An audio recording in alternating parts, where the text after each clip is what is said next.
JP Ganga पथ पर गाय घाट के समीप 30 जून तक सुपर स्ट्रक्चर तैयार हो जाएगा। सुपर स्ट्रक्चर बनाने के लिए लगे लॉन्चर उतारने का काम 20 जून तक पूरा होगा। इसके बाद 25 मीटर की दूरी पर बचे हुए एक स्पैन पर सुपर स्ट्रक्चर तैयार किया जाएगा। गाय घाट तक सुपर स्ट्रक्चर तैयार होने के साथ वहां उतरने के लिए अप्रोच रोड भी बनाया जा रहा है।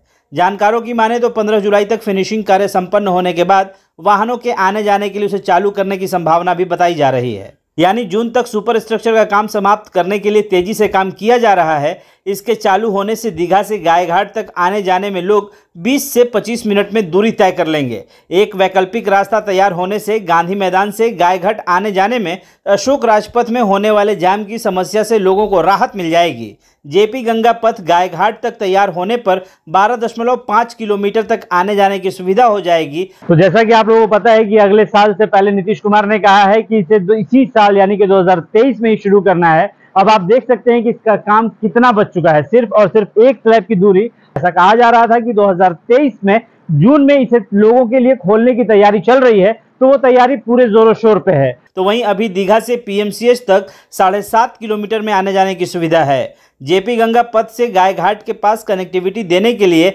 रिटेनिंग दीवार बनाने का काम जारी है। इस माह के अंत तक रिटेनिंग दीवार तैयार होने के बाद उसमें मिट्टी भरने का काम होगा। मिट्टी भरने के बाद कास्टिंग कर पिचिंग की जाएगी। इसके साथ ही गायघाट के पास उतरने के लिए डाउन रैंप में 4 स्पैन की ढलाई हो रही है। गार्डर की ढलाई हो चुकी है। वहीं आपको बताएं कि इस माह के अंत तक सुपर स्ट्रक्चर का काम पूरा होने के बाद जुलाई के पहले सप्ताह में फिनिशिंग का फाइनल टच दे दिया जाएगा। दूसरे सप्ताह से वाहनों के चलने के लिए खोल भी दिया जाएगा।